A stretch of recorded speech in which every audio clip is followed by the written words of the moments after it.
The following program may contain coarse language, violence, nudity, mature subject matter, or scenes which may not be suitable for all viewers. Viewer discretion is advised. All Hit Radio.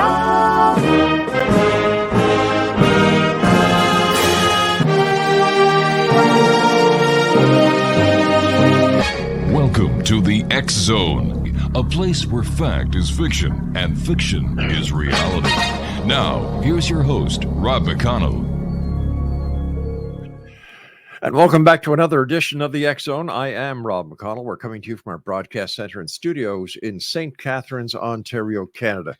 If you would like to send us an email, xzone@xzoneradiotv.com, and on all social media sites, X Zone Radio TV. And we're coming to you around the world tonight on the X Zone Broadcast Network, Talkstar Radio Network, Mutual Broadcast Network, and Channel 34 on Simul TV. Tonight, my special guest of this hour is Dr. John Brandenburg. We had John on, I believe it was a couple of months ago. And we were talking about death on Mars. And we were talking about something that happened 300 to 500 million years ago. And I'm going to repeat that. We're going to be talking about something that happened 300 to 500 million years ago. And what you're going to be hearing is fact, not fiction. Joining me now is Dr. John Brandenburg. And John, welcome back to the X Zone. Always great having you with us, good sir. Oh, it's a great honor and pleasure to be on your show. And to you, my friend, a very belated happy birthday. 70 orbits around the sun, the big 7-0. John, getting 70th first orbit. There you go. There you go. And many more orbits to come. Yes, of course. John, tell our listeners and viewers who may not have had the opportunity of listening and watching you the last time you were on the show, tell them about Dr. John Brandenburg. Well, I am a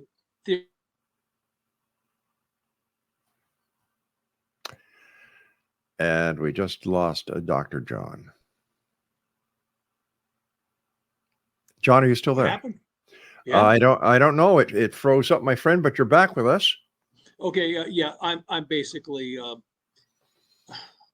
plasma physicist working on unified field theory, controlled fusion, energy, and advanced space propulsion. Now, because I've always been interested in advanced space propulsion, and because if you're interested in unified field theory, you become interested in cosmology, you end up thinking about the whole cosmos and, of course, the human place in it. And but I had a strange detour in my career back in about 1983. I was very naive then. Believe it or not, I've been told in graduate school there were no UFOs, and that's what I should tell anybody who asked me. I was working at a big government lab at the time, and all of us students kind of were told this in a group, and we all were talking amongst ourselves around the coffee machine saying, what's going on? Why are they telling us to tell people there can't be any UFOs or warp drive or faster than light travel, meaning people from other stars? And but at the same time, we're trying all just to get our degree, PhD degrees, and get out of there, get a good job. So it tended to be a situation where you basically just did what you were told and didn't ask any questions, and that was fine. Then, of course, I got out of I finished my degree. I got out and I got a good job. And but I was working in another nuclear weapons lab called Sandia Labs in Albuquerque, and we went through the nuclear winter thing came out then. And here we were working in the nuclear weapons lab, and this nuclear winter thing comes out. And not only that, but like 2 weeks later, they started a international crisis that was secret, but we came as close to a nuclear war as we did during the Cuban Missile Crisis. And we all knew something was going on. It was called Able Archer 83. And it started as a NATO exercise, and the Russians became convinced. They were very rattled because of Afghanistan and shooting down this Korean airliner, that they were losing the Cold War, and they felt very cornered. And so they decided that the NATO allies were staging a Trojan horse military exercise, and we were going to attack them in the middle of this supposed war exercise. And the morale among my colleagues just disintegrated. I heard so many people talking about their personal despair that the nuclear winter, there was going to be a nuclear war, and nuclear winter was going to kill off their entire family, even if they got them out of town, away from the blast sites. And it put me in the mood where I thought, gosh, there must be.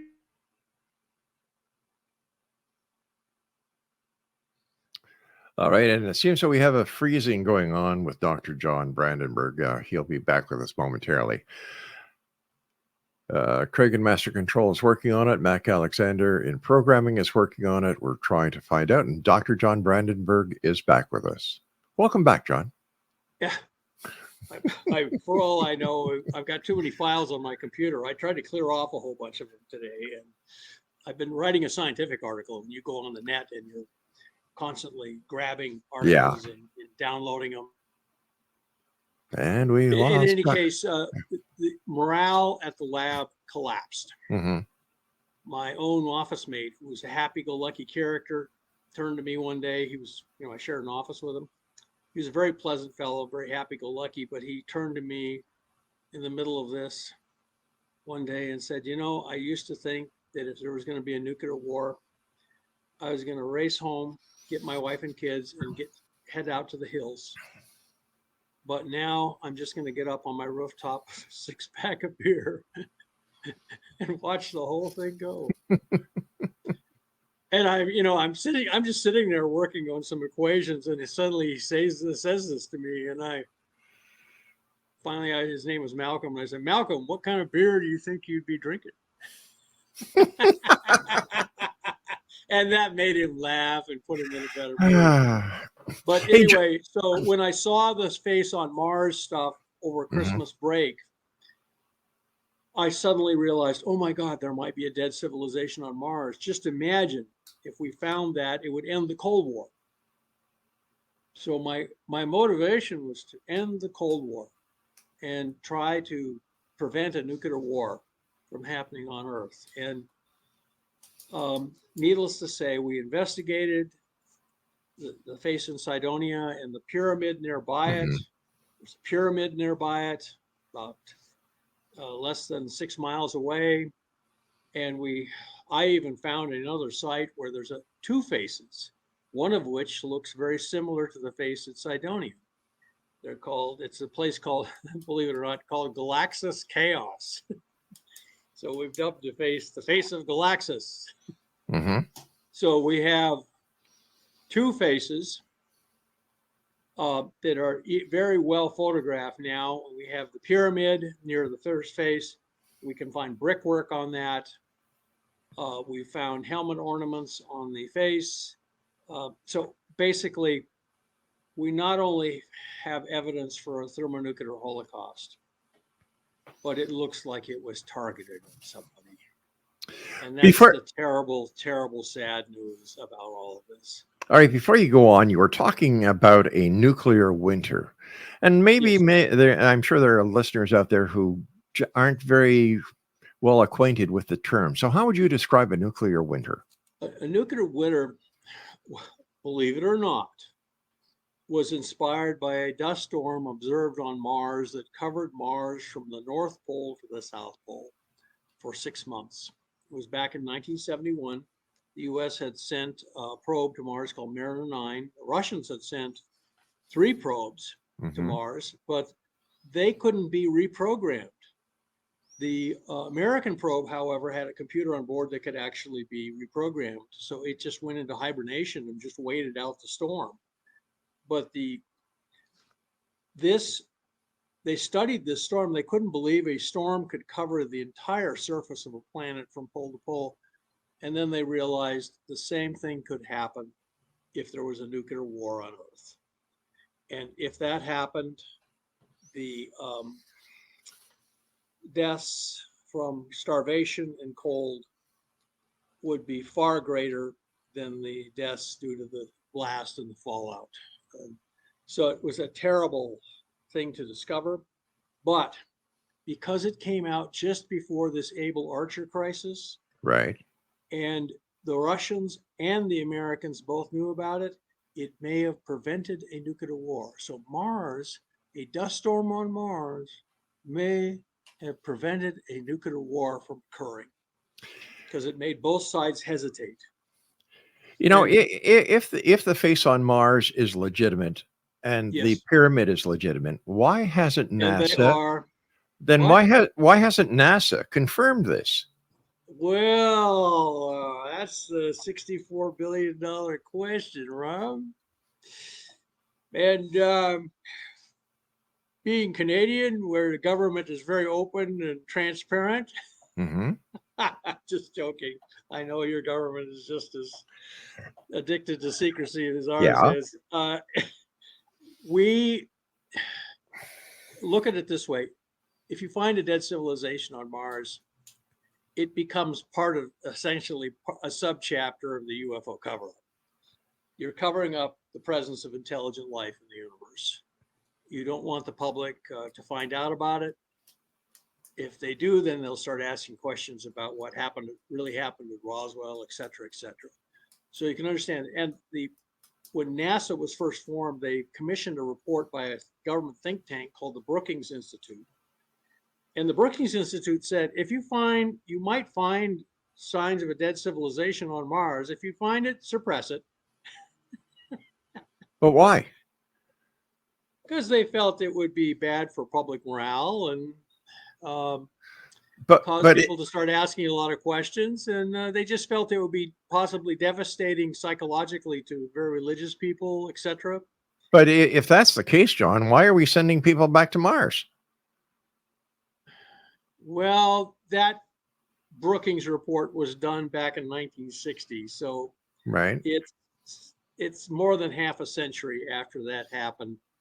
People are much more used to the idea that we're not alone in the universe. Mm-hmm. I think the government has decided that they have to break it to the people that we're not alone in the universe. And believe it or not, Mars is the best way to do it. If you find life on Mars, then you found it in the stars. You know, you can extend, and if you find a primitive, extinct humanoid civilization on Mars, these people did not have fangs or horns. They apparently have faces that look a lot like ours. Then this is much less upsetting to people than telling people there's alien spacecraft flying around at night abducting people and doing sex experiments on them, and there's alien bases on the moon. This by the way all comes from a science fiction. The first place where all that appeared was in a science fiction movie called The Mysterians in 1957. It's made by the same group that made the Godzilla movies. And they had UFO abductions, hybrid human aliens. They had human traders. They had bases on the moon, and they had some really spectacular directed energy weapons too. So basically, Mars is a way to break it to the public that we are not alone in the universe without causing people to get that upset. Some people are always going to get upset. John, stand by. We've got to take our first break. Exo Nation, our guest. Absolutely, Rob. Yes. All right, buddy. Exo Nation, our guest this hour is Dr. John Vandenberg, and he's got you can find him on Twitter. And we'll be back on the other side of the short break talking about death on Mars. This is the Exo. I'm Rob McConnell. Welcome back, everyone. Talking about Beautiful Mind Coffee. This portion of the Exo is being brought to you by Beautiful Mind Coffee.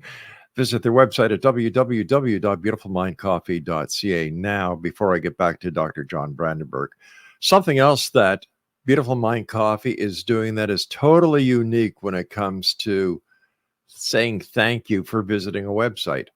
If you visit the Beautiful Mind Coffee website at www.beautifulmindcoffee.ca, you can get access to 50 exclusive TV channels, including the X-Zone TV channel, 95 online video games in 5 different languages, as well as thousands of movies on demand, all free. No gimmicks, no catches. You do not have to pay one single red-headed cent. All you need to do is go to beautifulmindcoffee.ca, scroll down, and you're going to see a link to 50 for free. Just click on that. It takes a 3-second or 5-second sign in, and away you go. All this from Beautiful Mind Coffee, their way of saying thank you for visiting their website. Dr. John Brandenburg is my guest. Welcome back, John. A quick question for you. How do we know that the inhabitants of Mars were humanoid? Well, the faces at both sites look very humanoid. They look humanoid. Right. And you remember the humanoid face, bihedral, it's symmetric right and left, and 2 eyes, nose and mouth. It is found in a lot of other creatures on Earth besides just human beings. Everything from the praying mantis and to the primates, and then of course human race. And it's actually a very practical face if you're going to be a technological kind of creature, because it's flat, so you don't have a big nose in the way, so you can see stuff that's right below your face if you're working on something like arrowheads or basket weaving, something like that, something valuable. If you're a roving member of a tribe, hunter-gatherer tribe, this is a very practical arrangement for having eyes, nose. Okay. So it's not, the faces are humanoid. They are not strictly human. But they're, at first glance, you just think this is a very human looking face, and it's on 3 of them, 3 faces. Now, what do you think the technical level or the advancement level of the planet Mars was at the time of its nuclear destruction? Sadly, it looks like it was quite primitive. It looks like Old Kingdom Egypt or the Mayans, old Mexico type of civilizations, building pyramids. They noticed they seem to have fortified a lot of high ground. That's typical of a primitive kind of society, rather warlike.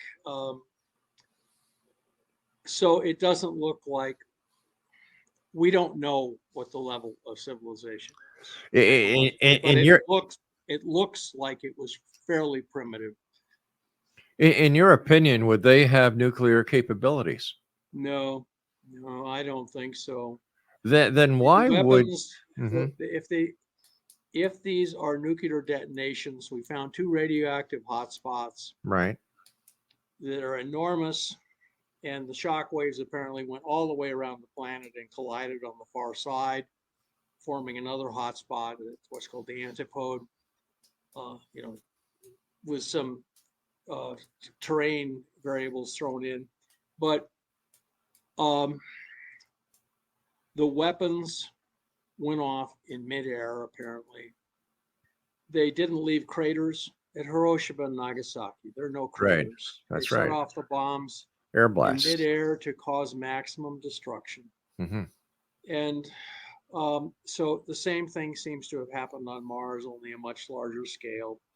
And the weapons were as big as the Empire State Building, apparently dropped from space. So this does not look like somebody on Mars trying to blow themselves up. It looks as though someone wanted to make an example out of Mars. I've jokingly said Mars is Alderaan in Star Wars, you know. Mm-hmm. They asked Governor Tarkin why Alderaan, and he says, well, the rebel base Tatooine, that's too remote to make a good example. We want to terrorize people. There's Genghis Khan making pyramids of heads, and at least that's what you look at it and you take in all of this. That's the kind of gut reaction you get, was that this was done. Mars was made an example of. You know, thank God this happened a long time ago. Whoever did it is long gone, but it also shows you the nature of intelligent life in the universe is dangerous to other intelligent life. I'm sorry. I know that sounds negative, but we must face up to the fact that we are typical in our behavior of intelligent life in the universe. If you want to know what intelligent life in the universe acts like, turn on the news. Yeah. And you know that a lot of things that we have done historically to each other are very bad. And therefore, we must face the consequences. Well, we must be responsible for that knowledge. For one thing, we have to come to agreement on to set aside our differences in favor of common defense. Ask Captain Kirk, a good Canadian. Let me ask you about this. Let me ask you, John. Yeah. This is a two-part question. Number one is, then why are we going to Mars? And number two, is there a chance, or is there the possibility that what happened to the Martians 300, 500 million years ago would happen to new space explorers investigating the planet Mars? Well, we live in a universe where bad things can happen. Look out, you see supernovas going off, stars exploding, gamma ray bursters, sterilizing entire galaxies they're in. Of course, we know the dinosaurs on Earth perished because of a big asteroid impact. There have been other mass extinctions on Earth that we don't even understand why they happened, but they could have had an extraterrestrial cause. I will tell you that when I made this discovery of this evidence, I reported it to the Pentagon. I didn't report it to NASA. I knew they wouldn't pay any attention to me. So I reported it to the Pentagon, and they sent somebody over to listen to my briefing. He took careful notes. He asked a lot of questions. And I said, what do I do with this discovery now that I've made it? And he said, we'll get back to you. And then they got back to me 6 weeks later, and they said, this was back in about 1990. No, it's actually about 2000, about the year 2000. And they said, through channels, they said, we see no reason why you shouldn't publish this. Which, so apparently they want this to come out.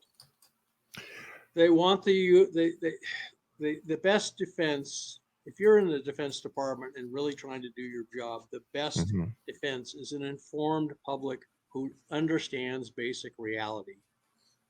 We now understand we're not alone in the universe, and that we share the universe with people of like passions to ourselves, with all that implies, both good and bad. The Romulans are out there, and the Klingons, so are the Vulcans and the Andorians, if you want to use a Star Trek analogy. No disrespect, John, but how do we know we're not alone in the universe? Where's the proof? Oh, the proof is on Mars. But that's a theory. We found the pyramid has a square of brickwork missing from it. Mm-hmm. The face was rephotographed, and they rephotographed it deliberately from different lighting and different viewpoint than we'd seen before, so it looked very unfamiliar. It's got nostrils in the nose and ornaments on its helmet that are linear. And the same thing is true on the face at Galaxis Chaos, the one that looks like the face at Cydonia. So if you don't have to be a rocket scientist to figure out what this means. Not only that, we have lots of evidence that Mars was once a living planet. It's one of them is bright red. It's bright red because its surface is highly oxidized. It's red Georgia clay.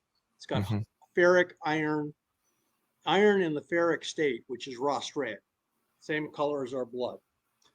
It's called hematite, in fact. So I would argue that we have compelling evidence,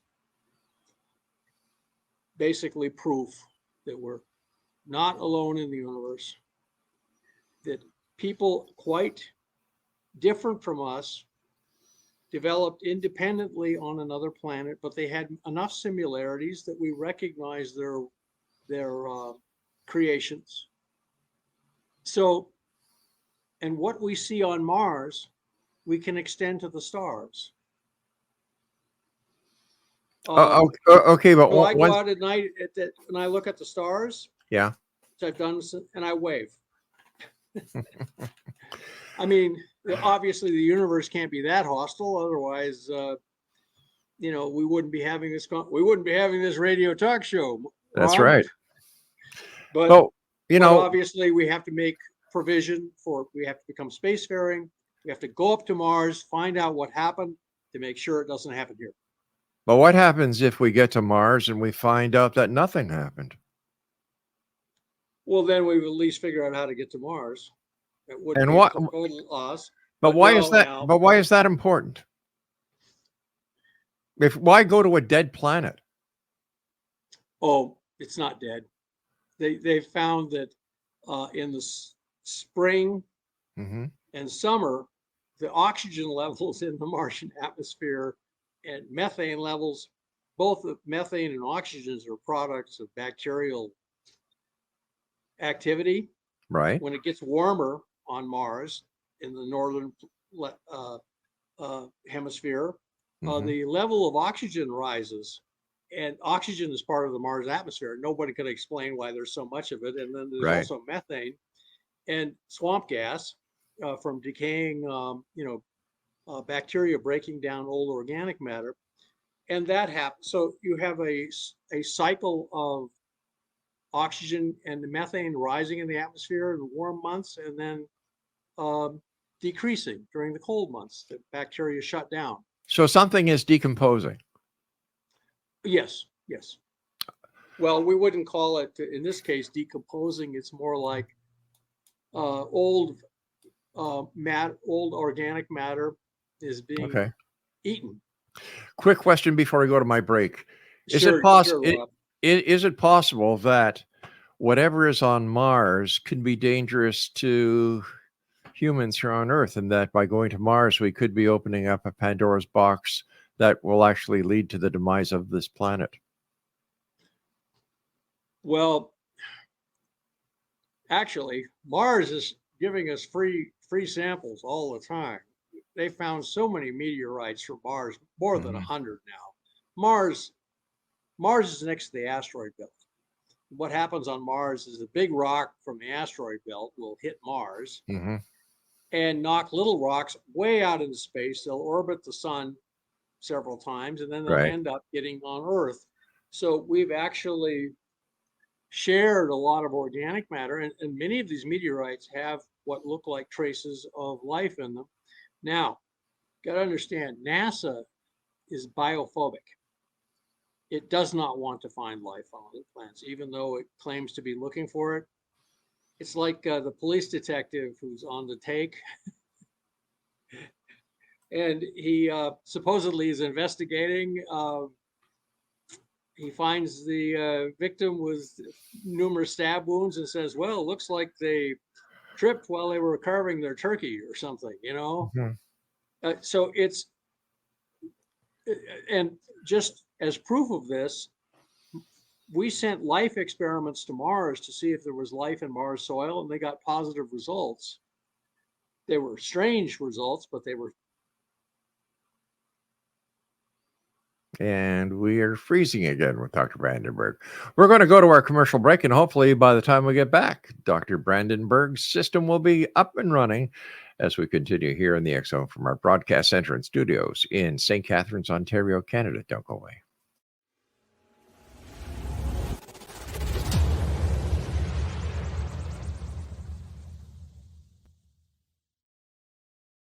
So I was watching the X Zone TV channel last night when I was abducted by aliens, and they kept repeating to me over and over again, simultv.com, simultv.com. What's simultv.com? That's what I asked them. They had it written on the side of their UFO. How do you spell that? UFO. No, I mean simultv.com. simultv.com. simultv.com. Right. simultv.com. Interesting that you were abducted by aliens in a simultv.com UFO last night. Oh, yeah? Yeah. Now that you mention it, I remember now last night I was awakened from a deep sleep. My great-grandmother was standing there. She said she come from the hereafter to tell me about simultv.com. She even spelled it out for me. simultv.com, sonny boy. simultv.com. simultv.com, sonny boy. Wow. Yeah. Guys, you'll never guess what my psychic guru just told me. simultv.com. Exactly. Are you guys psychic too? Of course. We all know about simultv.com. simultv.com. And welcome back, everyone. Over the past commercial break, we tried to contact Dr. John Brandenburg, but we had no success. So, unfortunately, we are going to have to get the good doctor back on the show so we can further discuss his, I guess we can call them theories, since I don't know, there's really no hard scientific proof that I'm aware of. 300 to 500 million years ago, a nuclear war on Mars, the face on Mars, and the pyramids are real, according to the Dr. Brandenburg. And just give me a second here, explanation. I see. Nope. You know, there's other questions that I wanted to ask Dr. Brandenburg, including his take on the moon hoax. Who knows? What we're going to do is we're going to take an early break here. We're going to play some features for you, members of the X Zone Nation, who are tuned into us on Simul TV. And I'll be back on the other side of the news at 6.5 minutes past the hour as the X Zone continues right here from our broadcast center and studios in St. Catharines, Ontario, Canada. I'm Rob McConnell. Send me an email, xzone@xzoneradiotv.com.